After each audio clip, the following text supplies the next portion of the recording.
Plus tôt cet été, on a beaucoup entendu parler du mouvement FIRE. L'idée, c'est d'obtenir son indépendance financière rapidement pour pouvoir prendre sa retraite tôt, voire même très tôt, à 35, 40 ans même dans certains cas. Comment ça marche? À qui ça s'adresse? On en parle avec Jean-Sébastien Jutras, planificateur financier et formateur chez l'Astuce Formation. Bonsoir Jean-Sébastien. Salut Simon. Très content de te retrouver pour cette nouvelle saison. Jean-Sébastien, bon, parlons indépendance financière, retraite hâtive. Évidemment, c'est alléchant, là, mais ça vient, je suppose, avec plusieurs sacrifices. Oui, mais ça vient avec plusieurs étapes, sinon. Notamment, la première, c'est de l'épargne agressive. Hein. Donc, on épargne agressivement, donc une bonne partie de nos revenus. On parle souvent de 40 à 50 de nos revenus qu'il faut épargner pour atteindre cette indépendance financière rapidement. Évidemment, on veut arrêter de travailler rapidement, donc on n'a pas le choix de lever un gros capital rapidement. Une autre étape aussi, c'est de mettre ça sur un plan, Simon. Donc, si on veut atteindre une indépendance financière, il faut être capable de mettre ça sur écrit avec des hypothèses qui sont réalisables dans le temps. On s'entend, là. Pour mettre de côté la moitié de ton salaire, tu dois à la base avoir un bon salaire, mais tu dois aussi surveiller de près tes dépenses. Probablement subir certaines remarques des gens qui pourraient dire qu'on se trouve gratteux, là.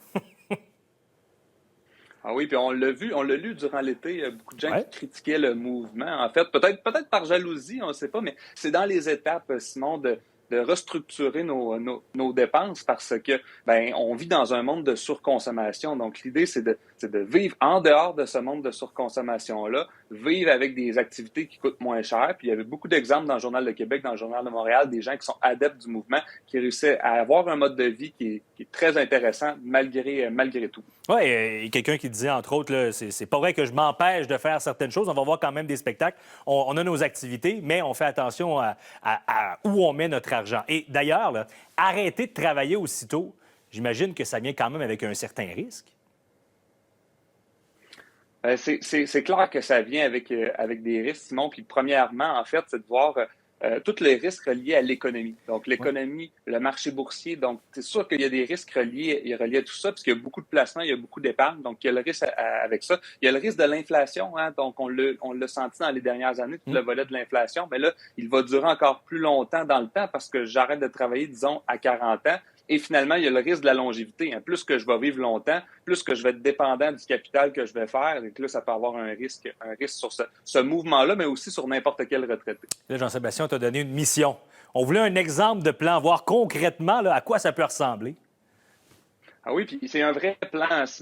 C'est un couple dans la trentaine. Okay. Et ce couple-là a des revenus quand même assez importants. Là, on parle des revenus de 80 000 chacun. Donc, c'est des gens qui sont au-delà de la normale. Donc, 80 000 ces gens-là cotisent au maximum de leur REER. Donc, on va cotiser 14 400 de REER par année. Donc, leur revenu imposable devient de 65 000 Là-dessus, ils vont devoir payer leurs impôts, leur assurance emploi, leur régime d'assurance, leur régime de rente du Québec. Mm-hmm. Et ensuite, ils vont en plus de ça cotiser à leur CELI. Donc, ils vont maximiser leur CELI.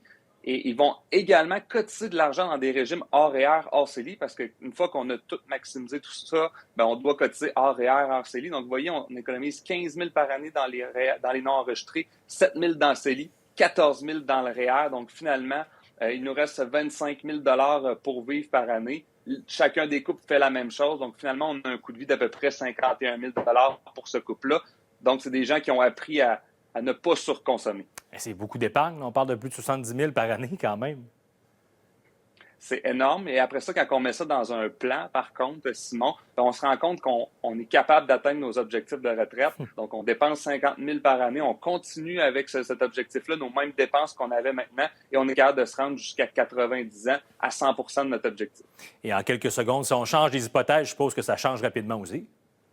C'est ça l'affaire. Puis ça, c'est important de faire des plans comme ça. Donc, parce que si, par exemple, je vis plus longtemps, est-ce que mon plan arrive à supporter si je vis jusqu'à 96 ans? Ou si je veux dépenser plus, est-ce que mon plan y arrive? Et dans cette situation-là, si on faisait vivre la personne un petit peu plus, c'était un petit peu plus difficile, mais on y arrivait quand même. Si on la faisait dépenser plus, là, c'était un petit peu plus difficile. Fort intéressant. Merci, Jean-Sébastien. On se retrouve la semaine prochaine. Merci, Simon.